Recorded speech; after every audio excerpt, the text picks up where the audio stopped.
Item 1, Economic Development Strategic Plan, as presented by Mary Jo Bohart, Economic Development Director, presentation and discussion. And Item 2, Petition 25418, Mary Jo Bohart, Economic Development Director, pursuant to an economic development strategic planning process that commenced in July 2017, and through technical expertise and consulting support from UMass Boston's Edward J. Collins Jr. Center for Public Management, I hereby request that the Fitchburg City Council vote to accept the resulting economic development strategic plan for the city of Fitchburg. Councilors present this evening are Councilors Walsh, Clark, Caddy, Zarella, Boschman, Squalia, Di Natale, Fleming, Donnelly, and myself, Councilor Kushmerek. And we'll begin. I'll turn this over to Mary Jo Bohart for introductions, if you would, and we'll go from there. Thank you. Good evening, councilors. In my role as Economic Development Director and on behalf of Fitchburg's Community Development Department, I thank you for this opportunity to discuss the revised draft Economic Development Strategic Plan dated September 2018. As you recall, this 14-month effort began in July 2017, and it represents the first such plan devised for our city in many years. The resulting plan will guide Fitchburg toward a strengthened economy through deliberate strategic actions. Joining me this evening is our project consultant, Monica Lamboy, from UMass Boston's Collins Center for Public Management, as well as Tom Skorowski, Executive Director for Planning and Community Development. Together, we will answer questions that the council may have and provide clarifications as needed. For the sake of time, we will forego a duplicate of our presentation from to the council on the 17th of July so that we can maximize the time available for comments from the councilors and input. Overall, the City Council approval is being sought for the Economic Development Strategic Plan prior to embarking on its implementation. Mary Jo, you would included changes that had already been made to the document. Did you want to Yes. Address those specific changes? Absolutely. The differences between the July 2017 version, which was a draft of this plan, and this revised draft, there were some typos and stylistic corrections that were made. In addition, there was one text revision in the quality housing stock section. The goal stated quality housing stock for individuals of all income levels, and it instead is reading quality housing stock. So that was one of the only text changes. And then in the implementation section, which is in the back section of the plan, it has been restyled to be a little bit more readable. Some of you might remember from the July iteration of the plan, it was a smaller font, a little harder to discern the different hierarchies, and now we feel it reads quite well. You'll notice a light blue tone is applied to some of the items, and that is a way of indicating in the public meeting that occurred in February, the general public, about 75 different folks turned out to give us their input. And some of the most popular items that the general public voted on as we all participated in that meeting came through, and that's what the blue tone is indicating. It doesn't mean that the other items are not important. It simply means that when we prioritize what to do, it's good to note what the public reacted strongly to, and that's what that light blue tone is intended to do. Thank you. So, councilors, this document has been largely before you. This is an opportunity for you to ask questions.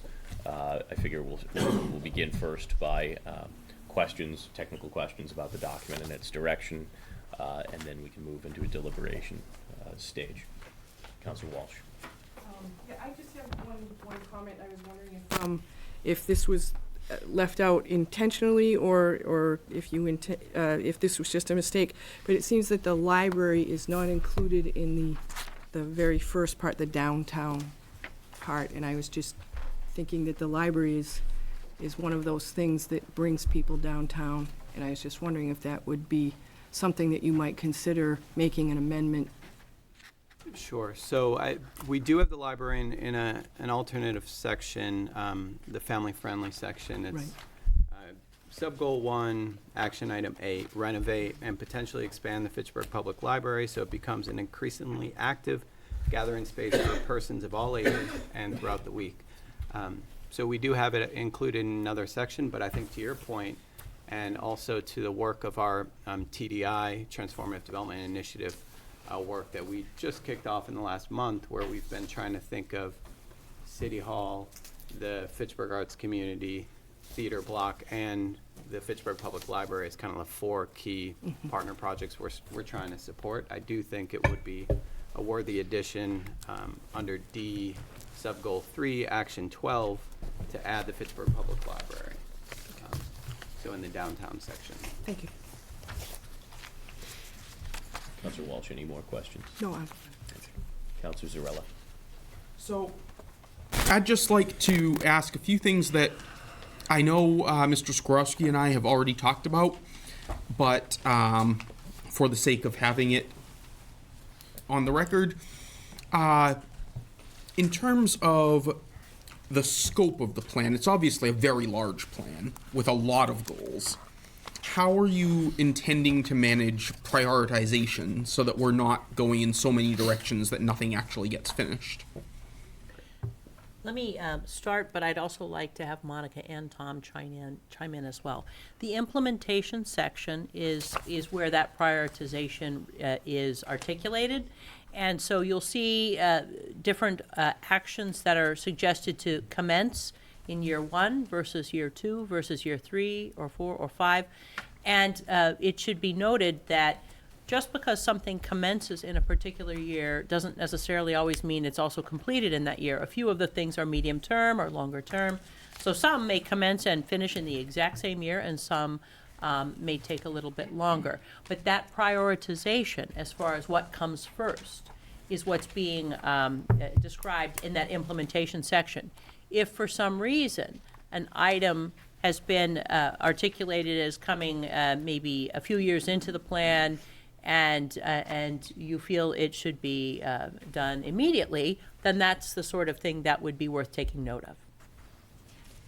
Thank you.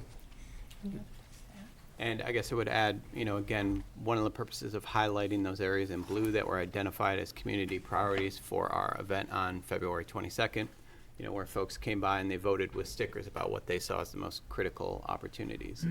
I see those as some of our areas that we really need to start on first. And at the end of the day, once this report's all said and done, I want to be able to confidently say we've addressed all of those items and the real needs identified in the community.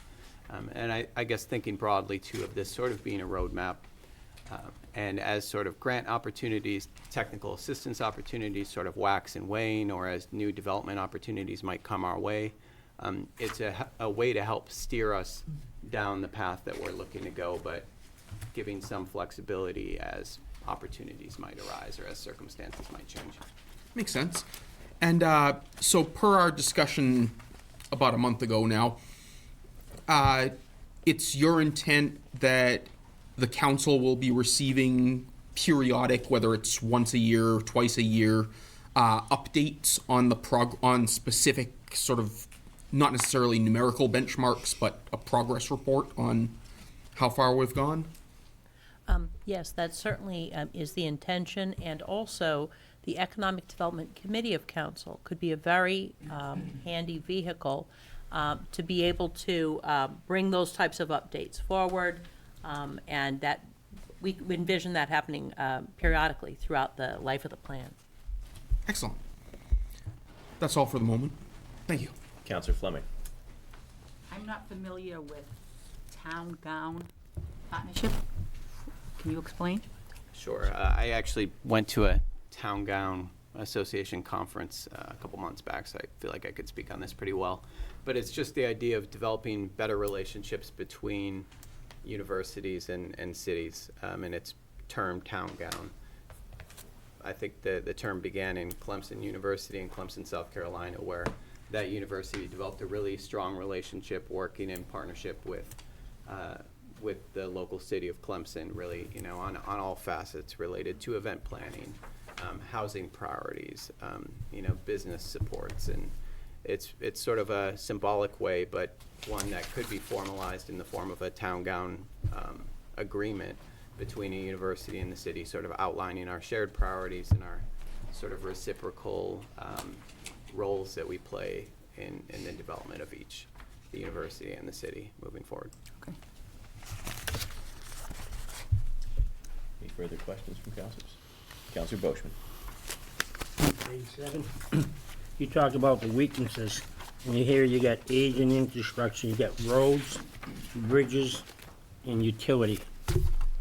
Then as I read this pamphlet that you send out, you really don't talk a lot about the aging piping system in the city of Pittsburgh, our water mains, our sewer separation, where some of our underground works are already collapsing and we're fertilizing the plants.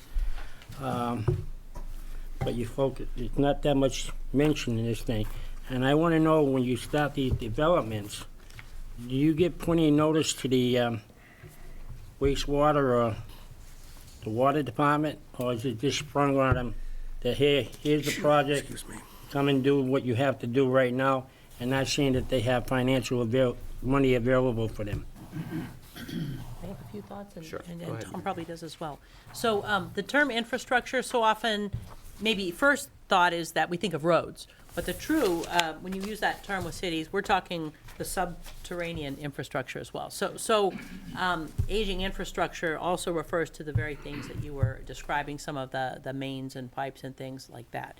So it is a broader category, and when we speak of our weaknesses in that way. As far as when projects are proposed, particularly projects of scale, we have a habit of getting together department heads from a variety, to get input early when there's just an applicant before it's even formally going through a permitting process. And that would be an opportune time when DPW, wastewater, water, and others can share their concerns or provide the applicant proposer with information on upgrades that such a project would need to address. And so that's an approach, that kind of early stage input from the affected departments that I think would be a way to address what you're talking about, which is when projects go into areas where the infrastructure will need some upgrades. Now, my other question to you, when I read this pamphlet, this booklet that Tom sent to me, and that, I noticed a lot of the things in here, it's about downtown. But I also noticed that we seem to forget about Lunenburg Street. We seem to forget about John Fitch Highway. We seem to forget about Electric Avenue. Is there a reason why we're just focusing so much about the downtown? I mean, it says in here, one part, that you want to change the lighting in downtown Pittsburgh, but we haven't done anything on Lunenburg Street. We haven't done anything to change the lighting on John Fitch Highway or make it feasible. And these are thriving areas already. I know we're trying to bring back downtown, and to be quite frank with you, I'm getting sick and tired of talking about downtown, to be honest with you. But I understand what we're trying to do, to take care of the vacant stores. But we seem to be taking this Lunenburg Street, Water Street, John Fitch Highway, Park Hill Plaza, and we seem to leave them there hanging, where there's no kind of improvements. I mean, we paved John Fitch Highway, but it's the same as it's been, what, I'm in my 60s, the last 40 years? Nothing has changed. There's no decorative lighting or nothing fancy lighting. It's all focused to one area. Always. So I guess I would say that if you look throughout, there certainly is one sub-goal devoted to downtown, and I think that's a recognition of the momentum that is building and that we have over $100 million of investment in the pipeline. And we recently received a TDI designation. We actually, Francisco Torres, the TDI Fellows, with us this evening.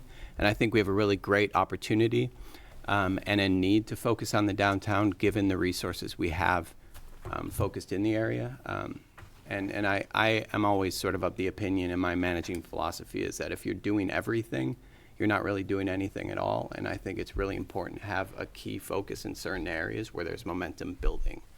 That being said, I think if you look throughout the plan, there are plenty of opportunities. We have a distinct sub-goal for neighborhood commercial districts. We have John Fitch is mentioned in various ways throughout the plan. Is it given the prominence of downtown? Not necessarily, but I think we were recognizing that sort of collective momentum building downtown. We want to keep the ball rolling, so to speak. In the neighborhood commercial section, which starts on page 41, you'll see some, what I hope is interesting information about kind of gaps in retail, where we look at different kinds of service areas where there's actually more demand than there are actually businesses available.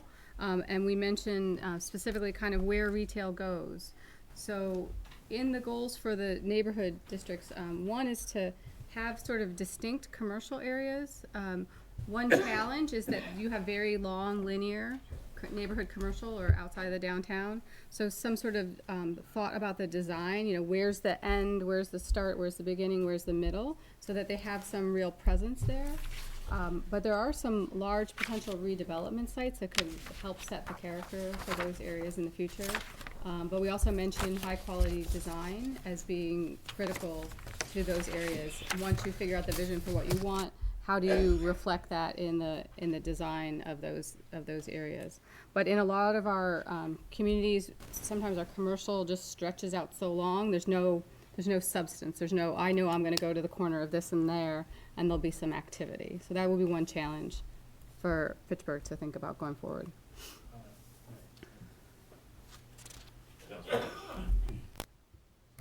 Yes. So I just want to discuss for a minute on one of our weaknesses. You mentioned our distance from Route 2. I'd like to see some discussion on that, because I'm not so sure that's a weakness. If you look at Fitchburg, our surrounding communities would be Sterling, Princeton, Westminster, Ashburnham, Townsend, Ashby, Lunenburg, and no one would use Route 2 in those communities to get to Fitchburg. So around our community, I would say some of the communities' medium home income double Fitchburg. And they're surrounding us. So if we were successful years ago putting Route 2 into Fitchburg, my question would be, where would all the traffic go? It would be just like Main Street. They're coming to Fitchburg to go through Fitchburg to go somewhere else. But I don't see that as a weakness. I think that we could make that one of our strengths. We could be an economic hub for some of these communities. But I'd like to see how everybody feels about that, because I really never felt it was a weakness. I think it is important to note, too, this came out of one of the sessions from the advisory group that met to look at different elements, kind of building input into the plan itself. So I know Mary Jo probably has more substantive feedback with regard to the actual it as a weakness itself, but it was from this one event back in August of 2017. Two things to keep in mind, kind of piggybacking on what Tom just said. The business participants, the voluntary businesses on the project advisory group that led over the months to a lot of the ideas that came out of this. As business people, some of them may have felt a little bit more that, depending on the nature of their business, that was a bit more of a weakness. But you bring up an excellent point. When you think about vibrancy and commercial districts that feel vibrant, you never see them near highways. Those districts are, because highways are kind of the antithesis of kind of vibrant commercial. What you do see near highways is roadside commercial or other types of business parks or offices, whatever. But the vibrant neighborhood commercial that we've been speaking of, that we crave, not just in the downtown, but in our other neighborhood commercial areas as well, that would never happen near a highway.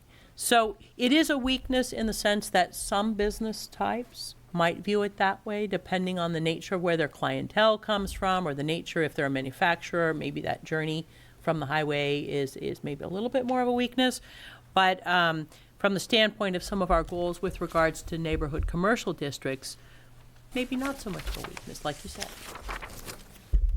If you sort of think of the rings of customers that will come to Fitchburg, those communities absolutely, and they are shopping in Fitchburg, because some of the retail sectors are actually selling more than the local population.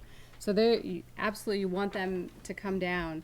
But as some of our goals are a little more broader and more ambitious, we're hoping to bring people from a farther radius to Fitchburg, whether it's for the family-friendly activities or the recreation or whatever. That's where some thought to, particularly that as a gateway, would be really valuable. So people feel like, one, there's a reason that I want to come here, and two, when I see that I'm in Fitchburg, yeah, now I'm excited because I know something's going to be great when I get there. Yeah, and I would argue in terms of a downtown, we're sort of the perfect distance from a highway. We're close enough, but not too close. And the one thing, whenever we hear the folks who make that comment about that being a deficiency in Fitchburg, I rarely hear those same people talk about the commuter rail or Wachusett Station as an asset. And I think a lot of what you see in the plan starts looking at transit-oriented development and ways we can really turn that and think about what do we have downtown or in West Fitchburg that is an asset that we can capitalize on. Councilor Squalia. Would you say that downtown is kind of the major focus of the economic strategic plan for the first few years? I think it would be an overstatement to say it's the only focus in the first few years. I think you'll see a lot of actions and sub-goals that are downtown rooted, to be sure, but there are also a fair number of them that are not downtown oriented. So the goal was to strike the balance. Right, well, I'm saying just for the first, kind of for the first year in the kickoff of the plan, it seems very downtown kind of heavy. Is that correct? or- I don't know, maybe the two of you have some other thoughts on that. I would maybe put into two buckets. There's a downtown heavy focus, and then the rest of it, I would almost think of what are our big priority areas in the east and the west of the town for, high leverage in commercial development, and really focusing on a few key parcels to the east and the west, in addition to downtown. I would say that's probably accurately how I'd convey it. Okay, and just segueing off Councillor Caddy's comment about distance to Route 2 and traffic. One thing, on page 54, your sub-goal T5, you're improving the maintenance of roadways at key gateways and throughout commercial industrial areas. Would you say it's economically in our advantage to help eliminate the traffic backup that's consistently happening on John Fitch Highway? We have the traffic backs up, especially at busy times, all the way, I don't know exactly how far, but I hear it constantly. And so there's a kind of a feeling like, I don't want to go John Fitch Highway, there's way too much traffic. Right. Is there any kind of, I see there's some talk about roadway improvements, but, any talk about specifically alleviating traffic backups in certain areas? There is certainly alleviating traffic backups in congested areas will help our economy. That is true. There are certain actions stated that speak about getting projects onto what's called the TIP, the Transportation Improvement Plan, which is for regional funding and state funding for transportation improvements.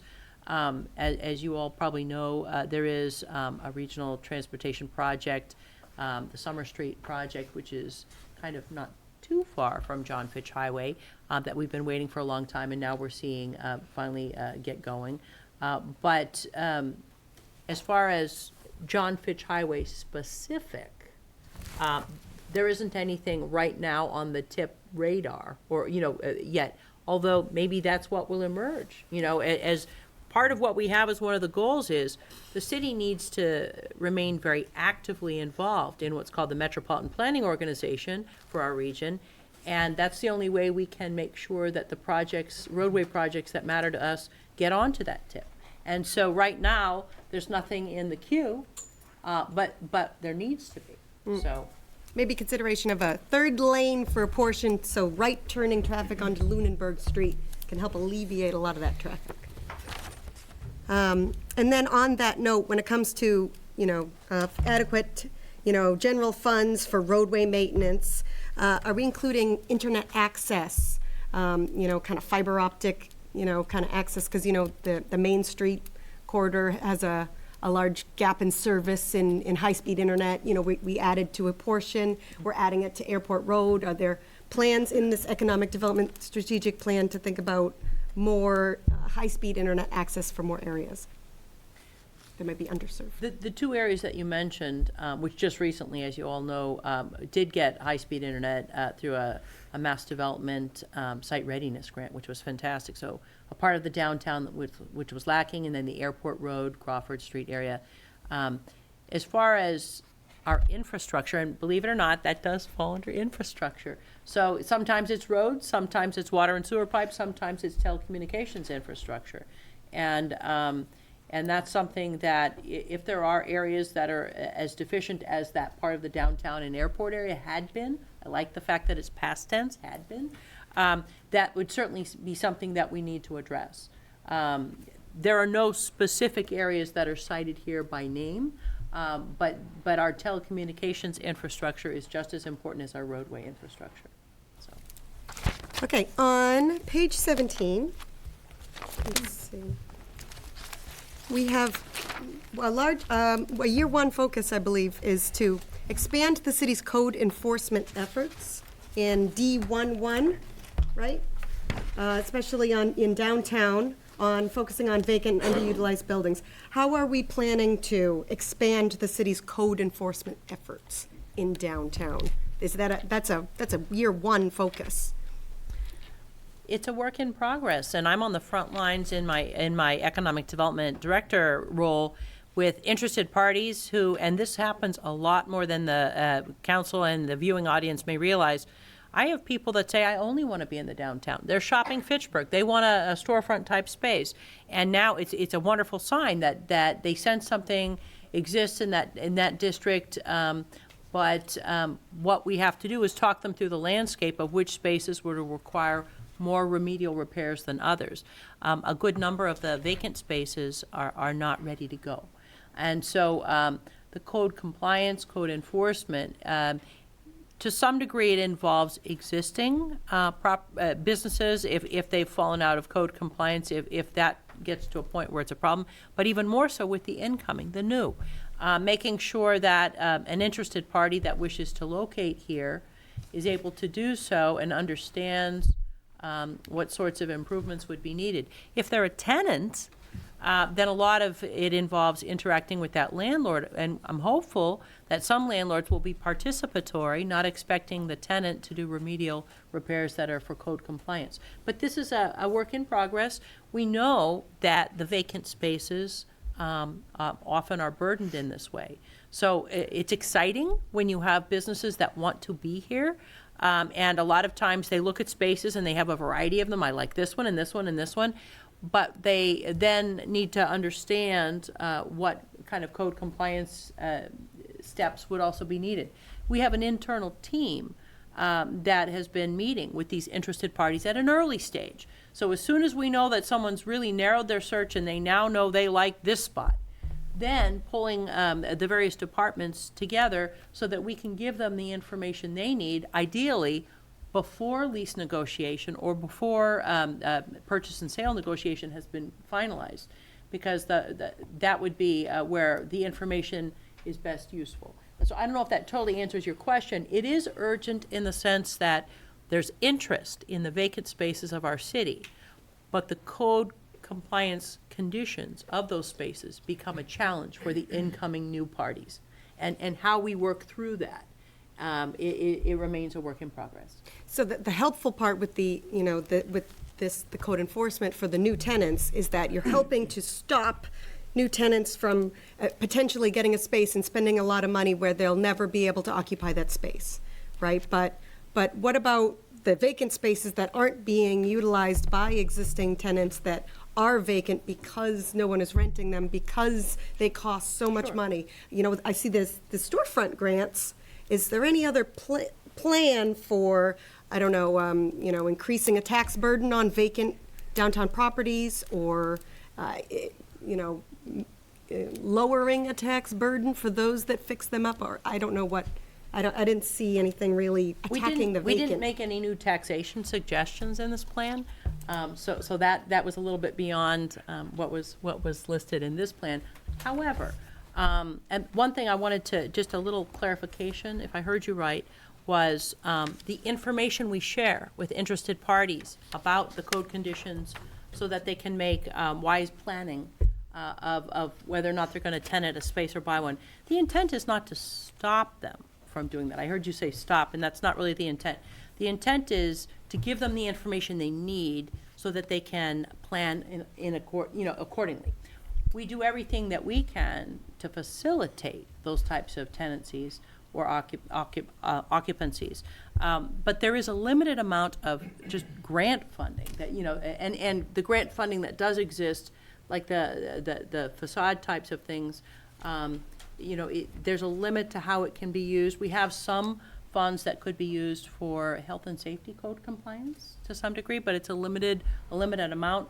We're optimistic that, and this is more the downtown district, I'm looking over at Councilor Boschman, but we're optimistic with the TDI designation that a large part of the downtown recently has received, that may make it possible for us to explore other types of funding that could help get us over the hurdle of some of these spaces that are burdened by out-of-code compliance conditions. So there's no easy answer, but I think that there's a lot more opportunity for us now than there might have been prior to having that transformative development initiative designation. And you may have some other thoughts. Yeah, I mean, only that I think the second part of that action is really what we've been working on, I think more than code enforcement per se, but thinking about creative solutions to facilitate reuse, because code enforcement gives a punitive sense to it, but I think the work that this pilot program with, Mary Jo, our food inspector, our fire safety, our building commissioner, getting together with these businesses previous to them purchasing a business or getting into a lease for a property,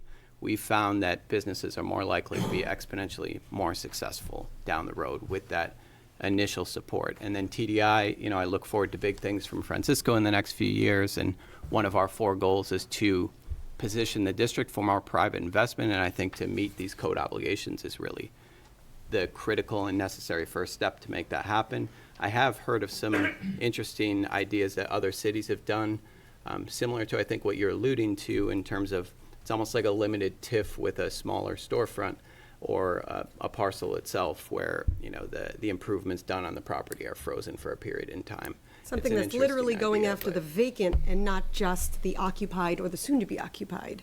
Right, or goes at allowing the property owner to make improvements on the property and over time realize some benefits and not be immediately hit with the tax burden. Sure.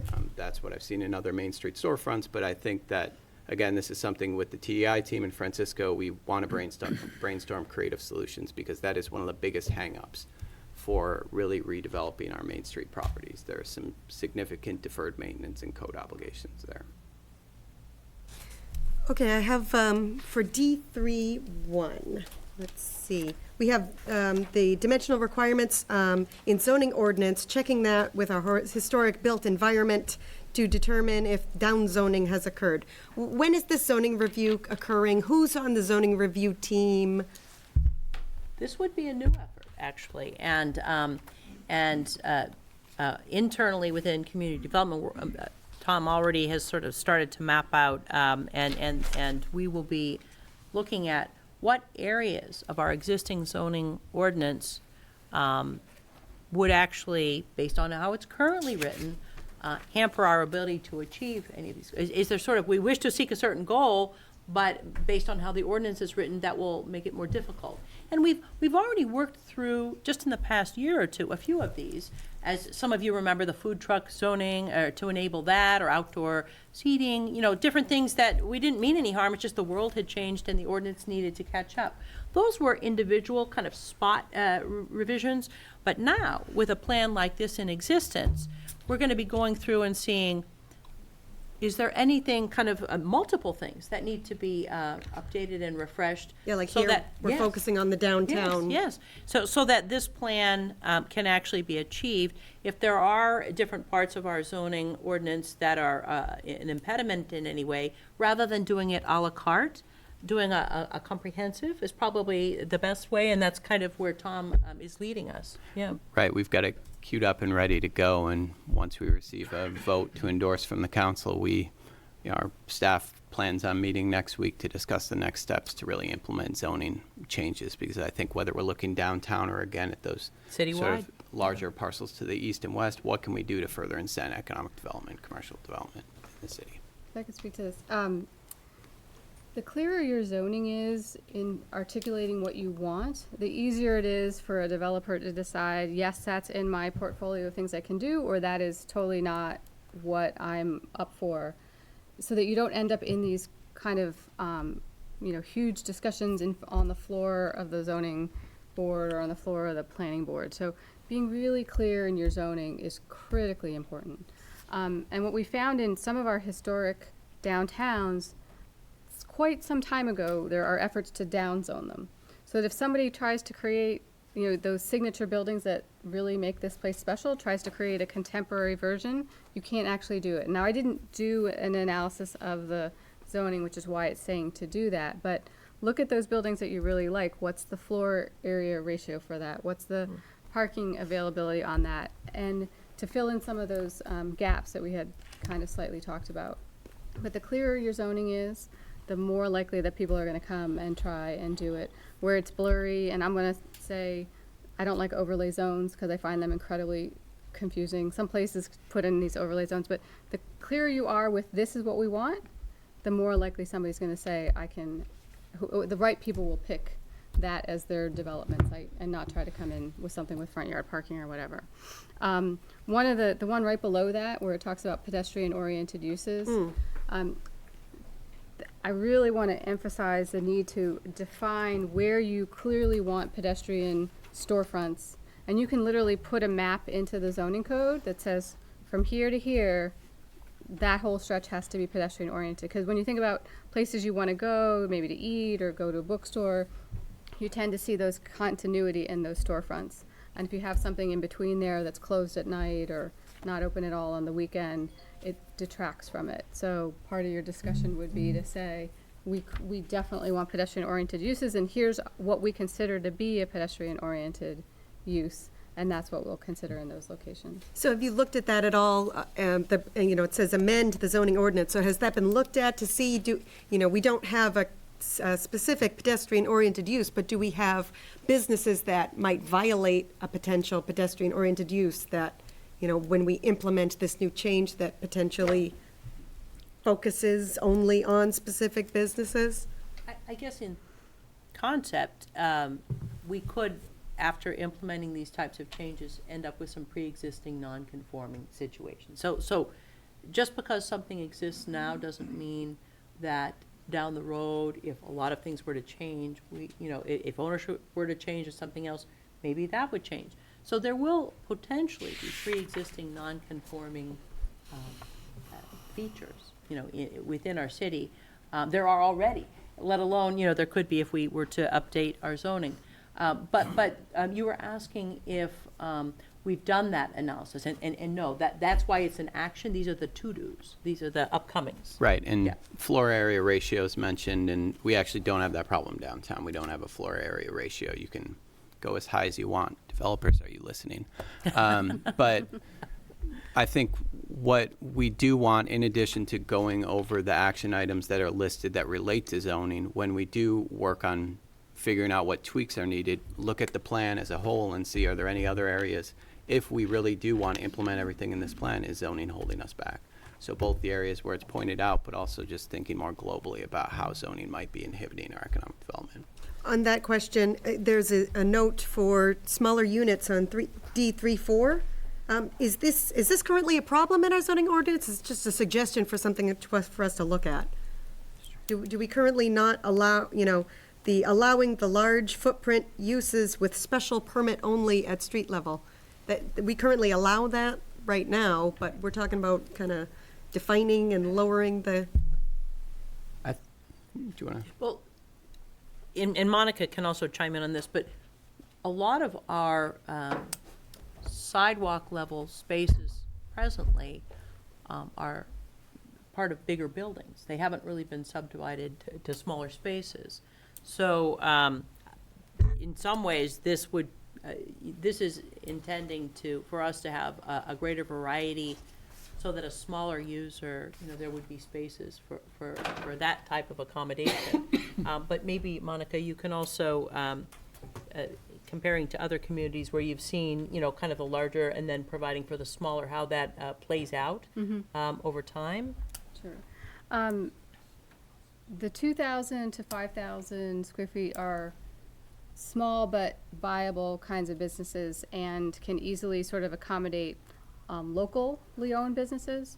When you start to get into the larger floor plates, the 10,000 square foot, you're going to tend to find corporate, whether it's national drugstores or Bed Bath and Beyonds or those sorts of things. So this is just for exploration, but the concept to, particularly in the downtown where you want this very vibrant pedestrian feel, do you want really, really large storefronts that will break up again that sort of, let me walk a little further and see what else I can see. So it's not etched in stone, but it's really sort of to think about how this particular, the dimension, a linear dimension along the sidewalk will affect how it feels to walk down that sidewalk. And doesn't mean you can't have them, but they could either be behind or underneath or have a narrow front and then open up it behind. There's a lot of different ways you can still get them in, and that's what the special permit would help allow, that kind of discussion and creativity when they come in to apply. And if we did have larger corporate partners looking to move in their areas in Main Street of a larger square foot print, I don't think we would necessarily be opposed to that. But I think that the bigger issue is that the vast majority of folks who come in looking for Main Street storefronts are overwhelmed by the scale of what is at offer on They want a Main smaller Street. space. They They want need smaller. smaller space. And sometimes, I can think of a few buildings right now in my mind where they're kind of like chasms in a way. They need to be subdivided, and it's more than a little tenant can take on. Even the subdividing aspect is more than they can imagine. It amplifies the code issues you mentioned by 1,000. The larger spaces. Right. Right, but there's nothing in our zoning ordinance right now that would limit them from subdividing No, into smaller. No, there's nothing limiting it, but we don't have as many of those smaller spaces as you would typically see in districts where the sidewalk feels vibrant. And part of what causes vibrancy is, and we've all been in these kinds of places where you walk down and there's lots of little shops and on this side, that side, that feeling. When you have one user in a long stretch, even if it's an active space, there's a sameness for a long stretch, and I can think of a few in our downtown where that is the case. So to the degree we can facilitate through this type of a revision, the ability to have a lot of smaller spaces, if that's what either the building owner or the tenants are seeking, that would be a good thing. I'd like to add, along with the idea of being clear in your zoning about what you want, also make it easier to do the things that you want them to do and harder to do the things that you don't want them to do. So if you want smaller spaces, then maybe you should be allowed to divide into the small spaces by right, which means you just go for a building permit. But it might be harder, more process meaning, to do other things that you're not as enthusiastic about. So that's all part of thinking of how the processing and the design can go together to incentivize the outcome that you're looking for. Okay, and on a more like kind of macro level with the Central Plaza site on the D38, what's the kind of thought process there? You want to rezone Central Plaza site on Water Street to provide for transit-oriented development, allow large footprint grocery store to be built within development site, provided that other uses such as housing or office are built above, and then requiring of conditions an ADA accessible pedestrian bridge to the MBTA station, I think over the Nashua River, publicly open space, et cetera. How are we working that in with the existing development that's there now? So the existing development is a thriving plaza, and we're delighted that we have Market Basket and all of that. But when you look at it from an aerial standpoint, and particularly over the past year or so, there's a few different parties that have looked at transit-oriented development in gateway cities. Mass Inc. did a great study on it. You may have read that one. And they looked at some of the sites in our city, and they really zoomed in on that one and said, you know, maybe not right now, because based on how we all retail right now, this one is still viable. But we all have been paying attention to how the world is changing and how people shop is changing. And at some point, a site of that size, a parcel of that size, so proximate to the multimodal and the commuter rail, there will be a time when, you know, people may shop differently, and maybe all the groceries come to our house, and who knows? And that site is a big parcel, very close to transit. That's what that was really getting at. So it doesn't mean tomorrow, all of a sudden, that's all gonna change.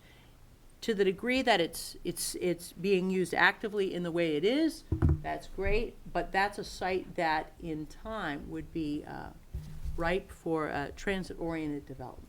Does And that- it's listed as a 5+ in the plan for, Right. if it Down ever the presents road. itself as Down an the road. opportunity, great. But I think with the Mass Inc. study, not only did they note this as one prime development opportunity near a transit site, what they also noted is that in comparison to the other communities that they looked at, Fitchburg doesn't actually have a lot of great development opportunity around its downtown transit stop.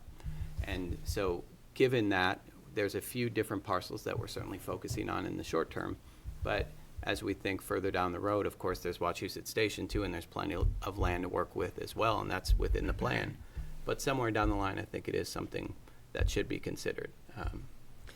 So the question kind of is largely, how are we requiring this or encouraging this for future development? Is it when they develop any space, you'll require upgrades to code?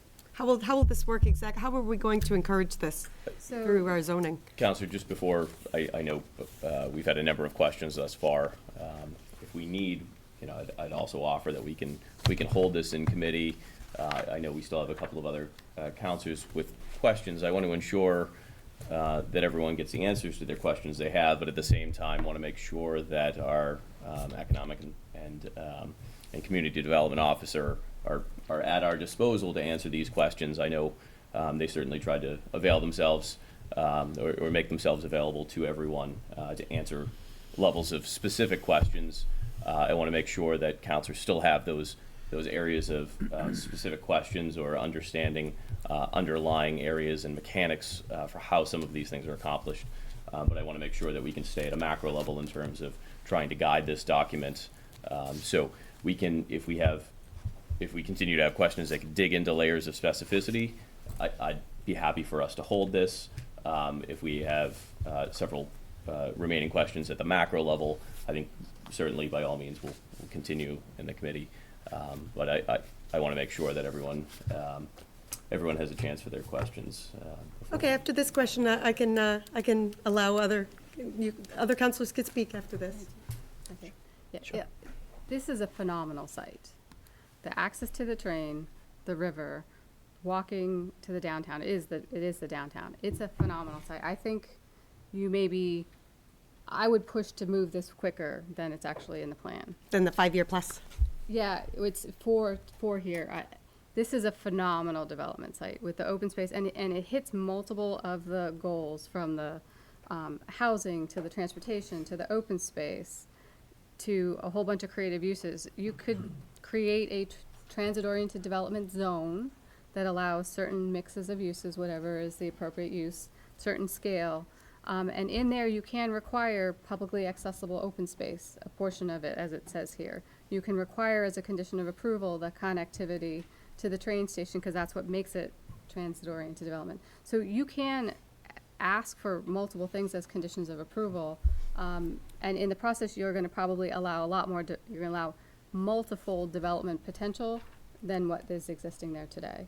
But it doesn't mean that you can't have a grocery store and a mixed use. It doesn't mean that you have to wipe it and lose the things that bring people there. You may just want to configure them a little differently so that you still have that opportunity for people to shop there, because they have a lot of customers.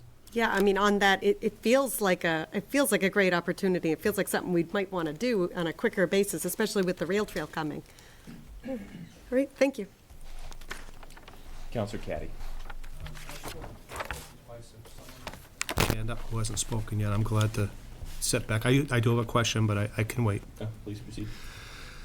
So I'm glad you recovered on Main Street. When Council Boltzmann spoke, everyone was kind of backing up and shying away. You know, we have $75 to $100 million being developed into Main Street right now.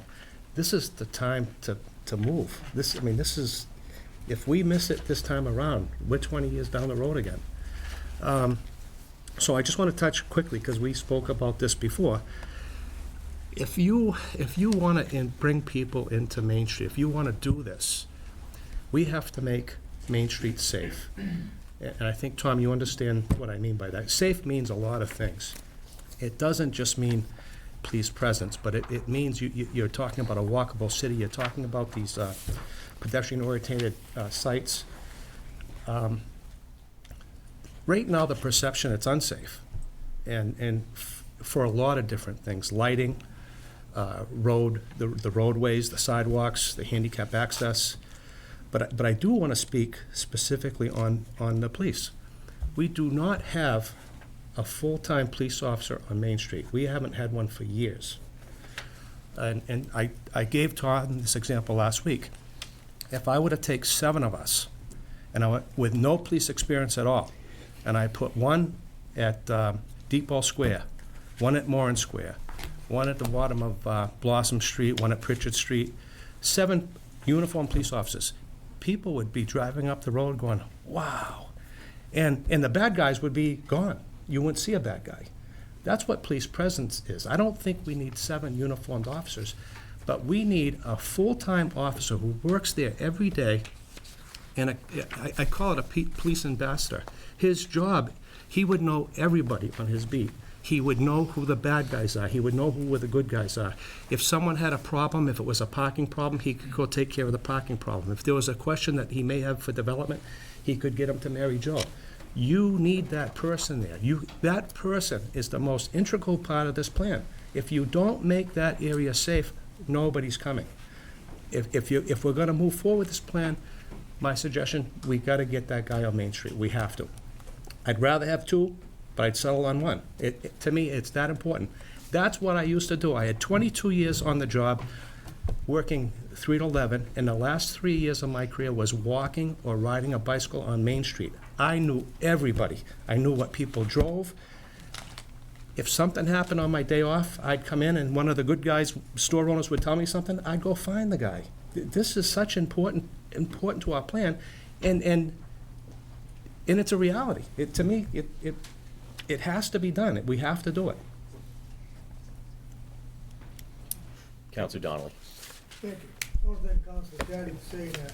He was so enthusiastic, I could hear everything he said. Usually I can't hear him. My favorite. I do want to bring up one point that I was upset till I actually read it in the revised edition, because there were 3 councilors on the committee, well, there were more than that, but the 3 of us at one point said to maintain attractive and high-quality housing stock, period. And my question throughout all of this is, why do we focus on the poor? The city spends more time taking care of the poor than it does taking care of the middle class or the businesses. We talk about it, but all the grants, everything, most of the nonprofits that have their own economic development, it shows us one of our weaknesses. You have all the nonprofits, and most of the people that make most of the money in those nonprofits don't live here. They contribute to the problem, and we're trying to solve those individual problems, but those people are sent from other communities, and this is what's coming to Fitchburg. We've got strengths, weaknesses, opportunities, and threats. I don't see anything prioritized. They're listed, but they're not prioritized. At all of these meetings, one time I heard somebody speak, and I might have brought it up at the last meeting here, but is the word gentrification in this report? It's not. It's not. Is it? It's not. Thank you. So I asked the individual someone was speaking to, is gentrification good or bad? You know, and I started to get well, it could be good and it could be bad. I said, I've been waiting for gentrification my whole life. I invested in Fitchburg, it started in 1972.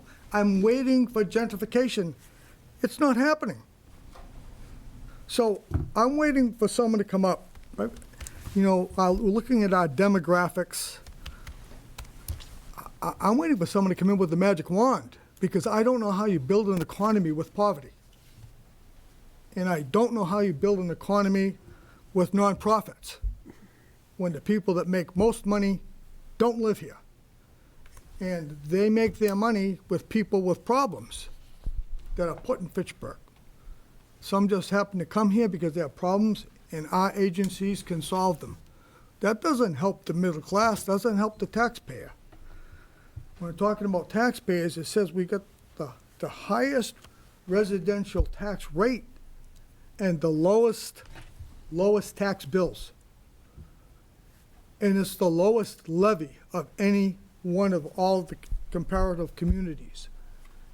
We need money to give the taxpayers and residents what they need in the city.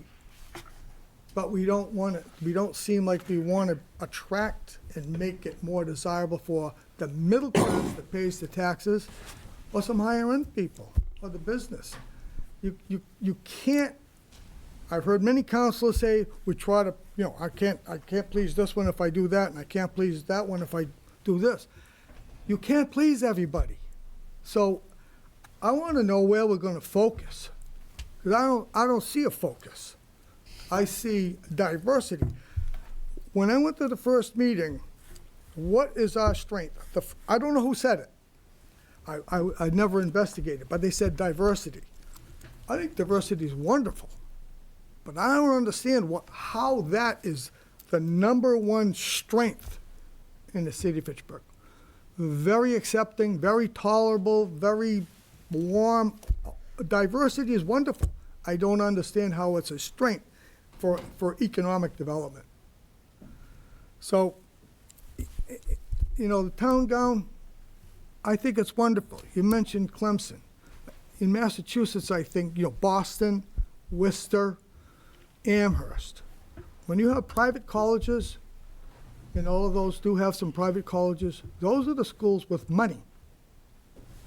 When I get a notice looking for a donation to the Fitchburg State alumni, when it says 80% of the people get some sort of subsidy, I don't understand where the students are going to be contributing that much economically. I think Fitchburg State is the economic engine in the city.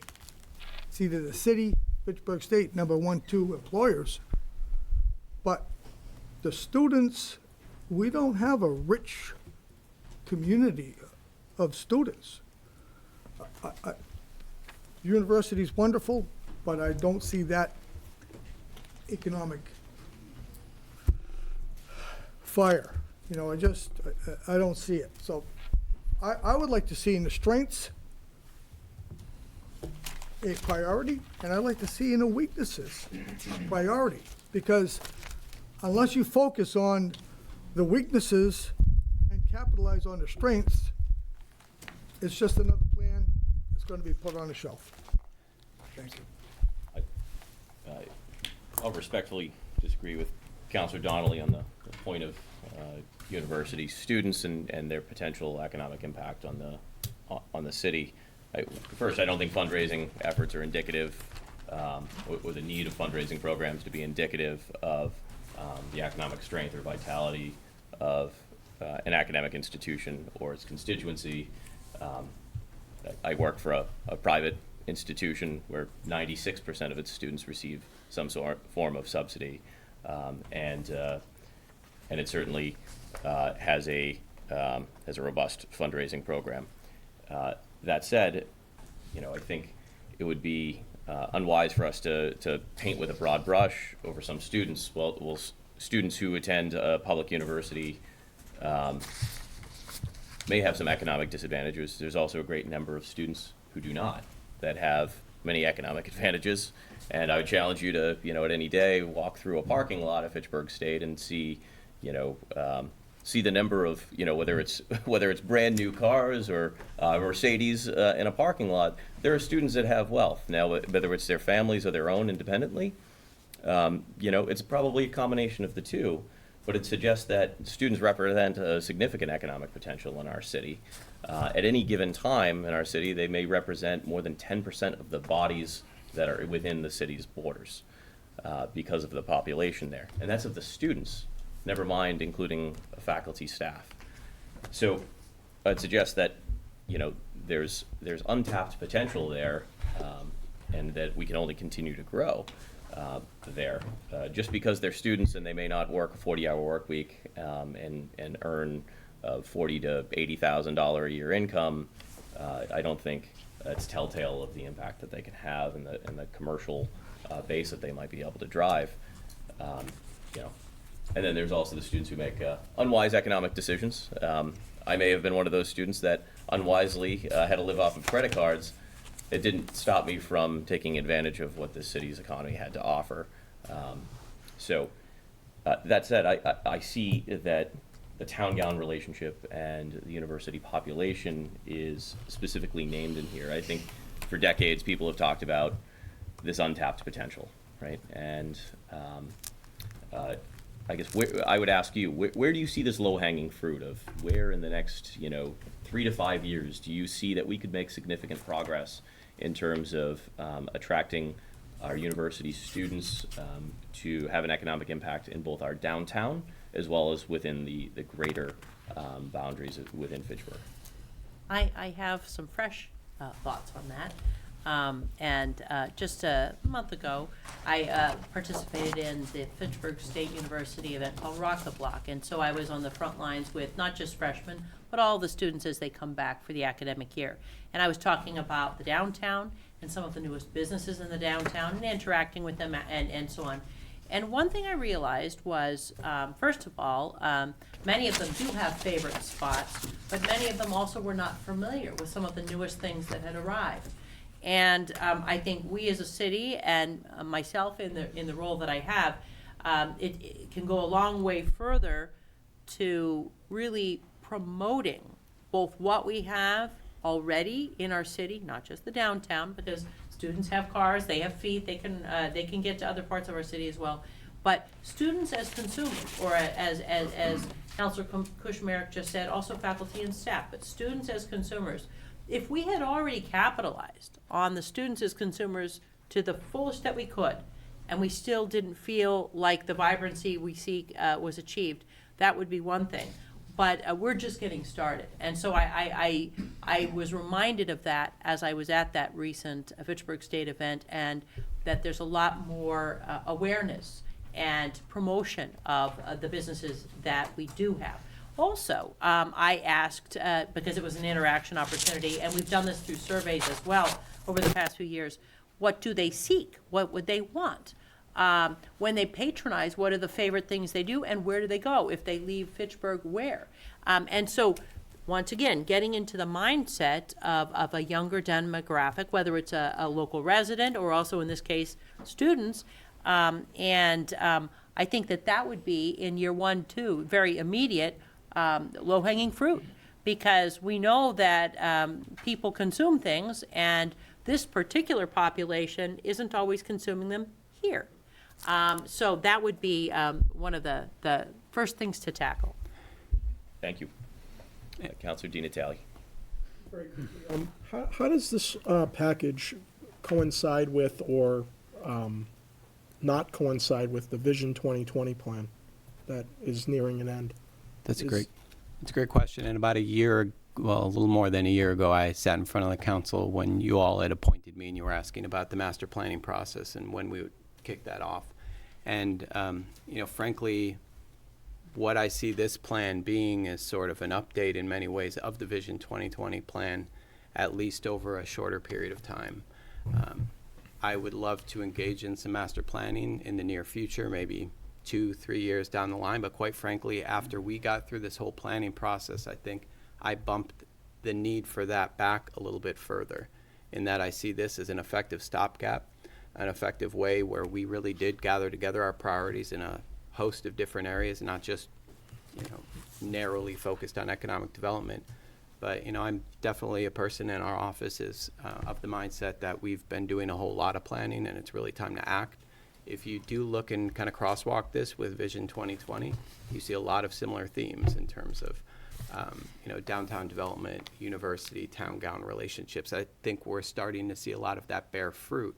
And so I see this as really an update to that and sort of a short to medium-term plan of action on how we can really take those goals that we first committed to in Vision 2020, recommitted to in this, and how can we kind of take this as a plan of action over the next few years. Thank you. Councilman Zarella. So, first I just wanted to sort of bounce off of what Councillor Donnelly was saying briefly. There's a concept in politics, I don't know how current the term is, I don't even know where I became aware of it, but it's called an if-by whiskey. It comes out of the late 19th, early 20th centuries during the temperance movement. There was this one politician who was asked what his opinion on whiskey was.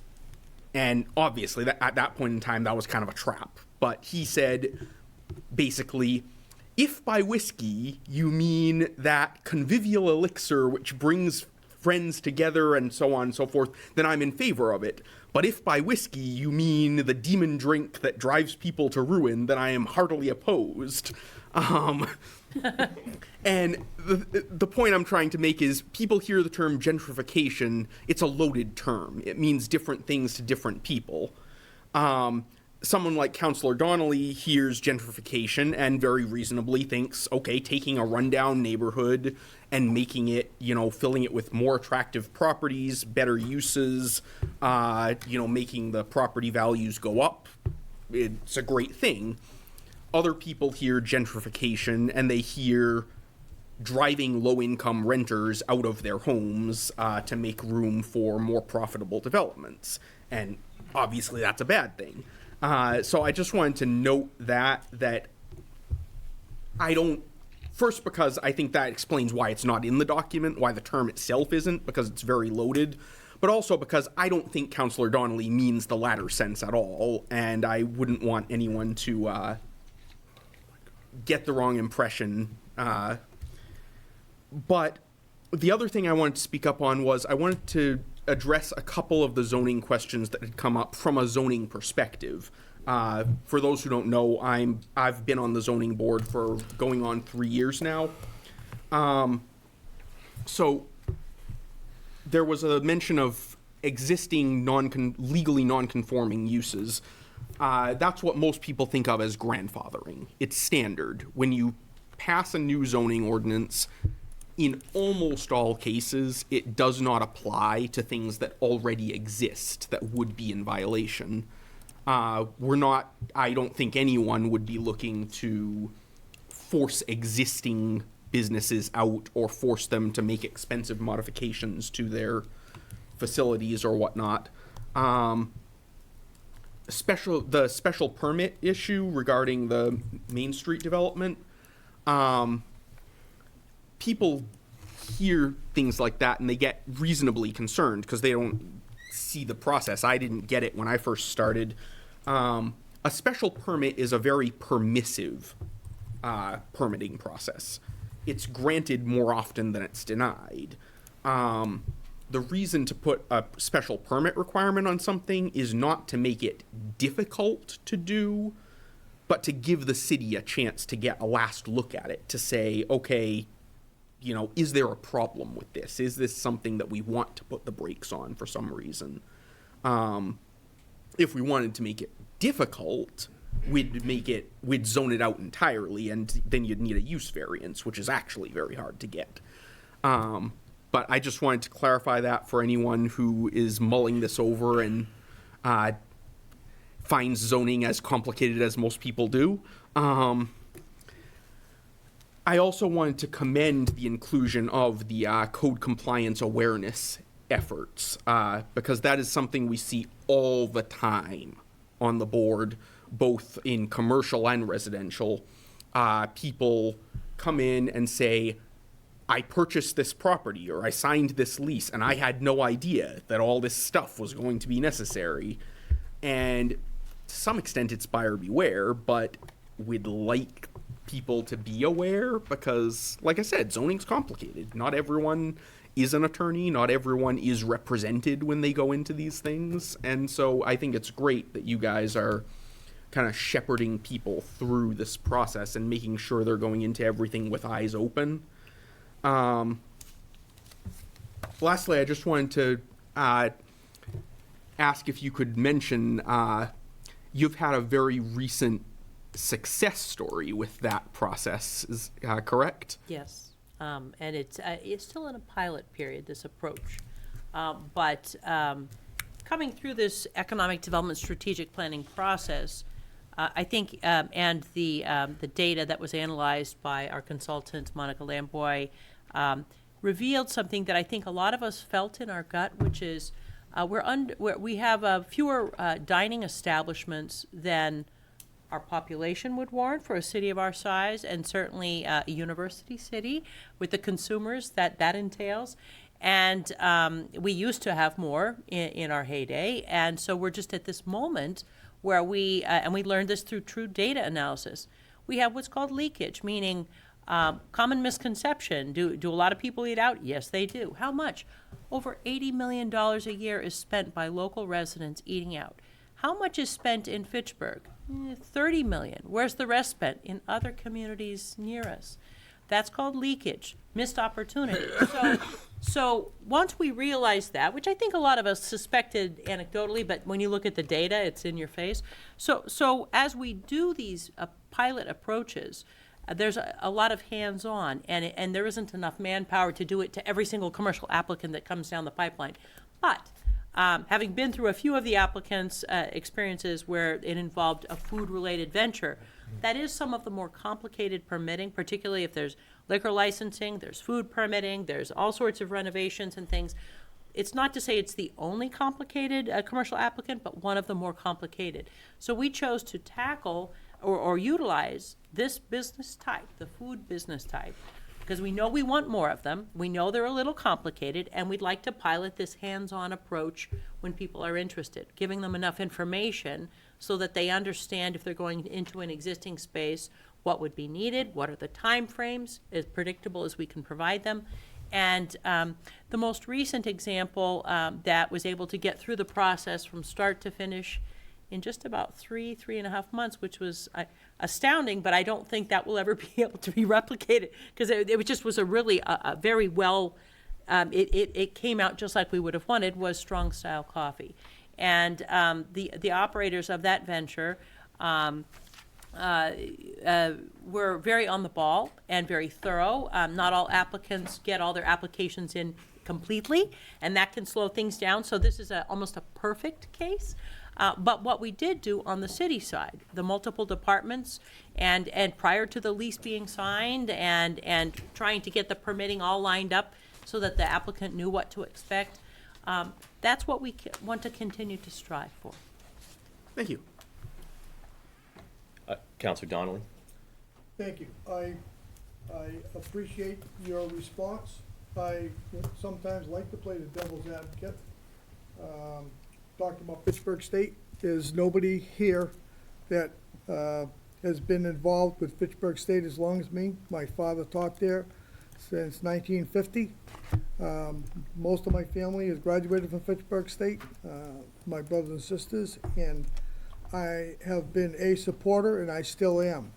But on our strengths, Fitchburg State is mentioned as access to higher education. It's not mentioned as an economic engine. And if there's an economic engine that's the strongest thing in the city, it's Fitchburg State. That is a strength. Opportunity, and I wish the president didn't leave. Opportunity, yes, absolutely, because it's not being marketed properly. There are people in the room who don't want to see the land given to Fitchburg State, a chunk of land adjacent, because they don't pay taxes. They don't understand, I don't believe, what an economic engine is. But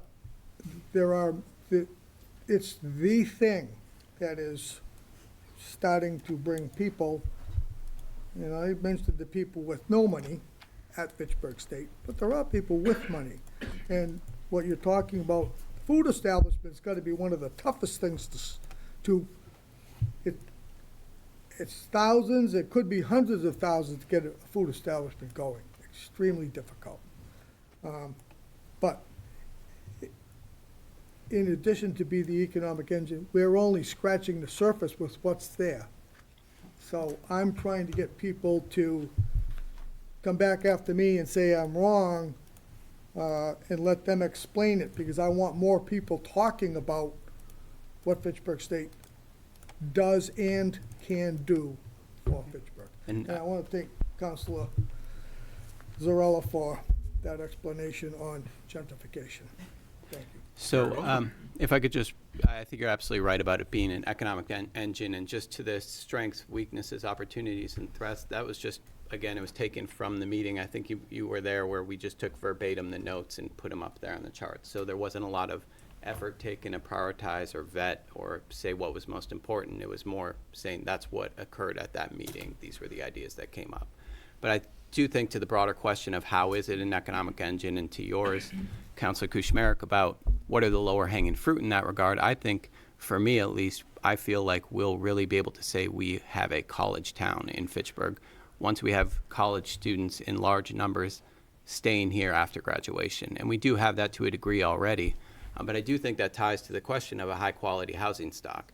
The more we build a high-quality housing stock, the more students we're going to have that'll look here to stay, that will look to build families here. The more likely we're going to have nonprofit directors living in town. The more likely we'll have business owners and executives living in town. So I really do think that needs to be a critical effort, and we can't think of it as separate from economic development, because if we do want to see all these things happening in Fitchburg, we need to build the housing to house the people that we say are a priority. Counselor Boishman.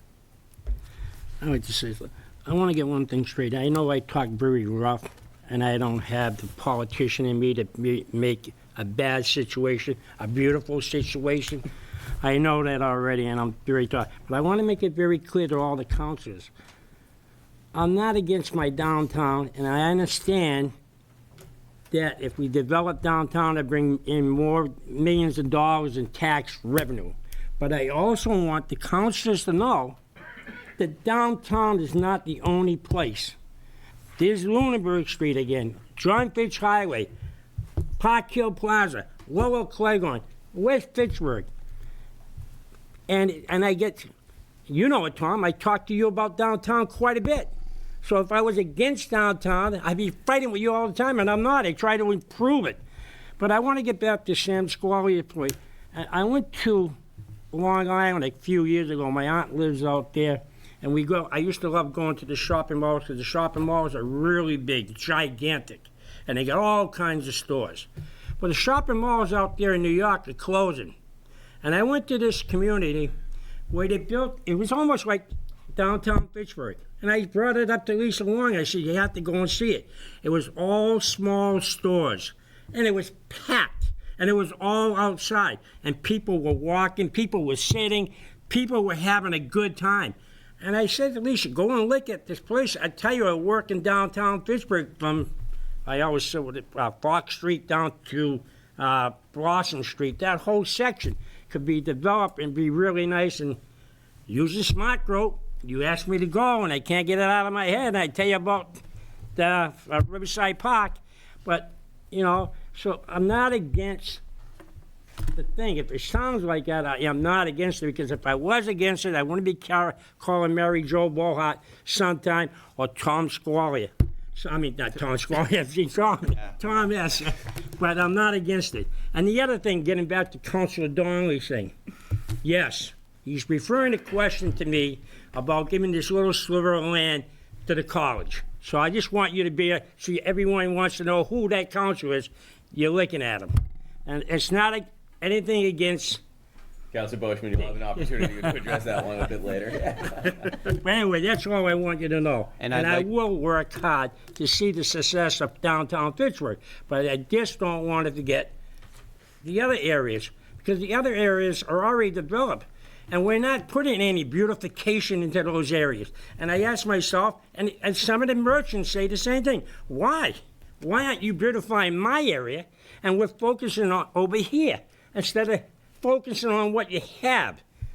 And that's why. I And I understand. want to make sure the infrastructure, and when I say infrastructure, water mains, sewer lines, and the MS4 program, because these are all big expenses that the taxpayers are going to have to pay for.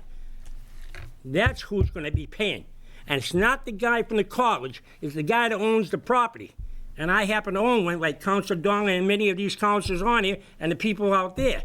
And these are big item expenses, they're not cheap.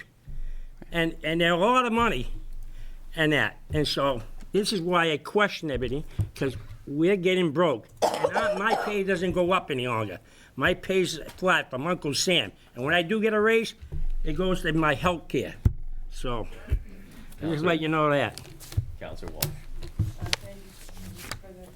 I just wanted to express my support for the proposal that Councilor Caddy made about having a police officer downtown as part of this plan. I think that as someone who has extolled the virtues of community policing ever since the 1980s, I think that that's something that we should definitely look at and give consideration to.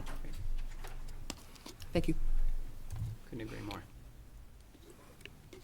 I'd also like to go on the record and state Councilor Boschman was in my office a month ago and referred to downtown as the heart of the city, and we need it working effectively to pump blood into the rest of the city. So totally understand you're committed just as we are and understand your point fully. Just wanted to entertain a motion. I'll make a motion to close the hearing. It's actually not a hearing. We have petition 254-18 Move before us. 254-18 be adopted. I have a motion and second to adopt petition 254-18. Speaking on the motion, all those in favor? Aye. All those in opposition? It is unanimous. Motion adjourns. Motion to adjourn. And second, all those in favor? Aye. All those opposed? We are adjourned. Thank you, councilors.